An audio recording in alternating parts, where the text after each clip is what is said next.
अभी आपके सामने दो पिक्चर आई हुई हैं। ये दोनों पिक्चर देखने में तो आपको एक जैसी ही लगेंगी, लेकिन इन दोनों पिक्चर में 5 डिफरेंस हैं। तो क्या आप इन पांचों डिफरेंस को ढूंढ सकते हैं? तो ध्यान से देखिए और आपका क्या जवाब है मुझे कमेंट कीजिए।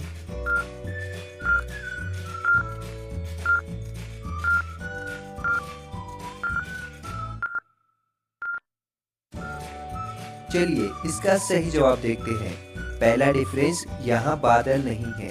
दूसरा डिफरेंस यहाँ दरवाजे के सामने ये पत्थर नहीं है। और तीसरा डिफरेंस यहाँ खिड़की में ये लकड़ियाँ नहीं है। चौथा डिफरेंस यहाँ ये राउंड होल नहीं है। और पांचवा डिफरेंस यहाँ ये वाला लकड़ी का टुकड़ा गायब है। और क्या आप सभी डिफरेंस ढूंढ पाए थे? तो बहुत अच्छे। चलिए अभी अगली पहेली देखते हैं। जेल के अंदर जेठालाल और अय्यर के बीच झगड़ा हो जाता है। अय्यर जेठालाल के मुक्का मारता है और जेठालाल की डेथ हो जाती है। तभी चालू पांडे क्राइम सीन पर पहुंचता है और जेठालाल की बॉडी को ध्यान से देखता है और समझ जाता है जेठालाल की डेथ झगड़ा करने से नहीं हुई है। इसकी मौत का कोई और रीजन है। लेकिन लॉजिकल आर्मी, चालू पांडे को ऐसा क्यों लगता है? क्या आप सोचकर बता सकते हैं?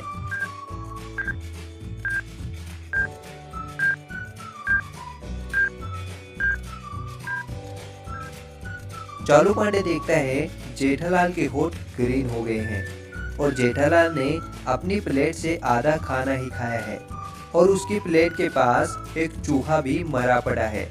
इसका मतलब इस खाने की प्लेट में जहर था, जिसकी वजह से इस चूहे की और जेठालाल दोनों की मौत हुई है।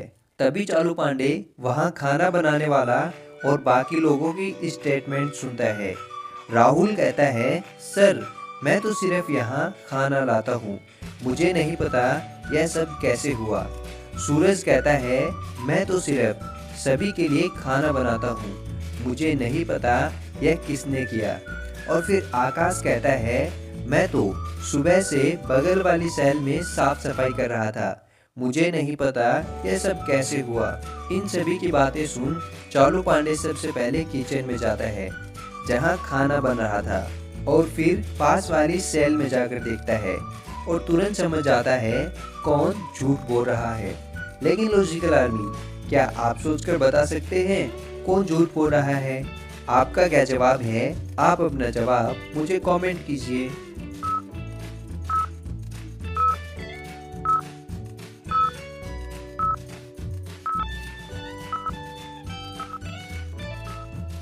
जैसा कि आकाश ने कहा था, वह सुबह से सेल में साफ सफाई कर रहा था, लेकिन वो सेल तो बहुत गंदी पड़ी है।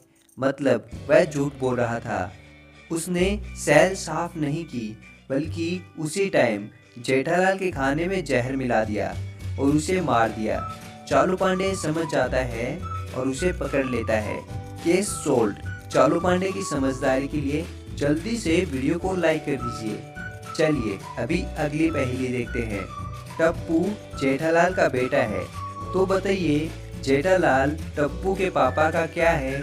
सोचिए लॉजिकल आर्मी, ये डॉट डॉट की जगह क्या आएगा? आपका क्या जवाब है? आप अपना जवाब मुझे कमेंट करके बताइए।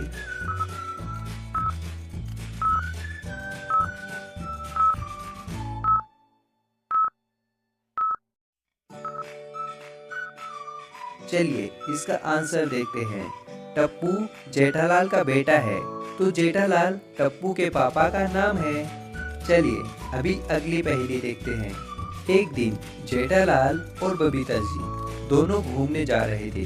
तभी वहां अचानक से एक व्यक्ति आता है और बबीता जी का पर्स चोरी करके भाग जाता है। जेठालाल उसका पीछा करता है।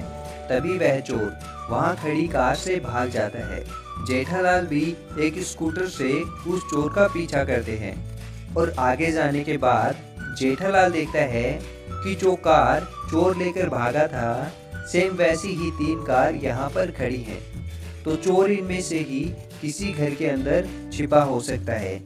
क्या आप इन तीनों कारों को ध्यान से देखकर बता सकते हैं चोर कौन से घर में छिपा हो सकता है? आपका क्या जवाब है? आप अपना जवाब मुझे कमेंट कीजिए।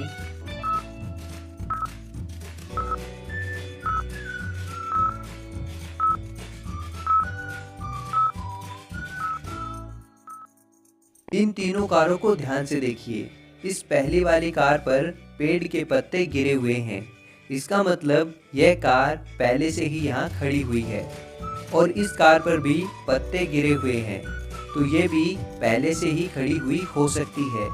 इस कार पर पत्ते नहीं हैं, इसका मतलब चोर जरूर इस कार से अभी अभी आया होगा और चोर इसी घर में छिपा हो सकता है।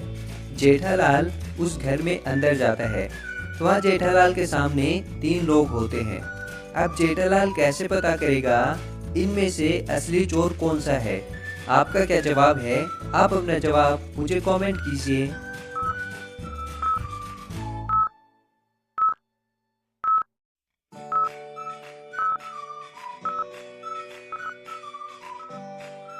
जब बबीता जी का पर्स चोर ने चुराया था तो चोर ने जो वॉच पहनी थी सेम वैसी ही वॉच इस व्यक्ति ने पहनी हुई है।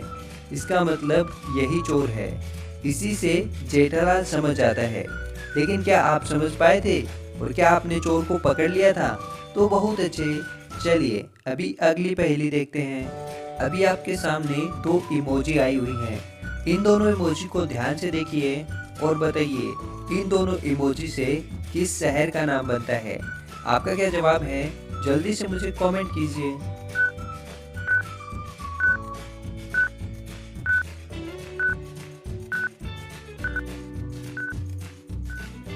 ये इन और ये डोर, तो इस शहर का नाम हो जाएगा इंदौर। था ना बहुत ही आसान। चलिए अभी आप इन दोनों इमोजी को ध्यान से देखिए और बताइए इन इमोजी से किस शहर का नाम बनता है? आपका क्या जवाब है? मुझे जल्दी से कमेंट कर दीजिए।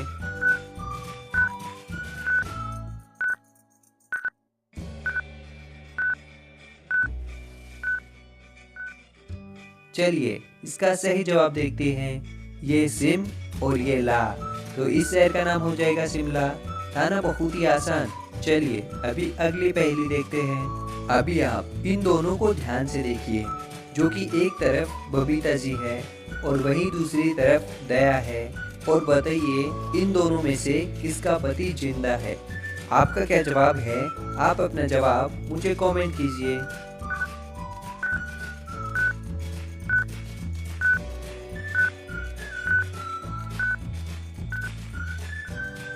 इन दोनों को ध्यान से देखिए। यहाँ दया ने सिंदूर लगा रखा है, इसका मतलब दया का पति जिंदा है। और ऐसी ही मजेदार पहेलियों के लिए लॉजिकल आर्मी को सब्सक्राइब कीजिए और बन जाए लॉजिकल आर्मी का हिस्सा। और बेल वाले आइकन को भी ऑलवेज सेट कर दीजिए। तो मैं मिलता हूँ आपको किसी और मजेदार पहेली वीडियो के साथ। तब तक के लिए थैंक यू।